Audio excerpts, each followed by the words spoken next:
dek nyarioskeun hari raya. Cek ahli supi, hari-hari raya teh, hari kemenangan teh, hari kebahagiaan teh. Cek ahli supi mah hari raya teh lain Idul Fitri wae. Kudu ngarasa bunga teh, ngarasa atoh teh, ngarasa bahagia teh.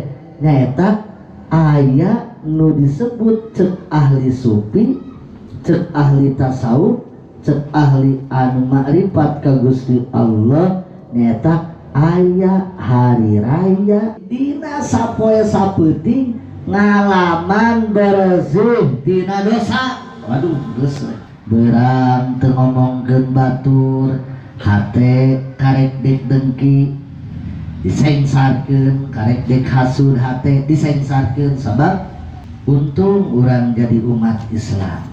Mun baheula mah umat Nabi Musa, umat Nabi Isa, mun dina hatena aya niat jahat saeutik tuluy dipengkolkeun kana bener anger we teu kahapus. Ari umat Kanjeng Rasul mah geuna di mana aya niat jahat teh karek hasud dan langsung harita keneh dinaonan sedil benci dibelokkeun, ditaudan, diistighfaran, lain ukur dihapus dikanyar.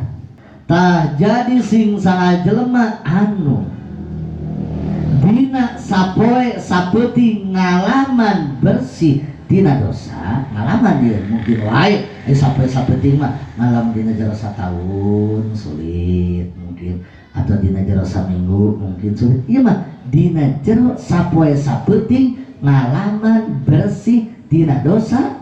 Tah nu kitu teh jelema anu mendapatkan hari raya, jelema anu mendapatkan kebahagiaan. Nu kitu teh jelema untung kacida dijole dina hate teh Gusti abdi teh hari-hari raya dunya, hari raya cek pikih, hari raya Idul Fitri abdi teh kadang-kadang sok dianti-anti. Abdi teh hayang ngalaman hari raya, hayang ngalaman kemenangan anu cek ahli sufi, cek ahli tasawuf. Nyata hayang atuh ngalaman sapoe we ngalaman teu berbuat dosa. Insyaallah ubaran ge sok tong digugu sapoe we istighfar mah dipemparkeun mah di itu di eta di ieu kitu.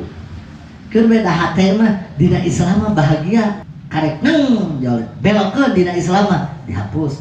Asal ulah ngablentuk kayak kana letah, kana leungeun, kana panot kitu dina Islam.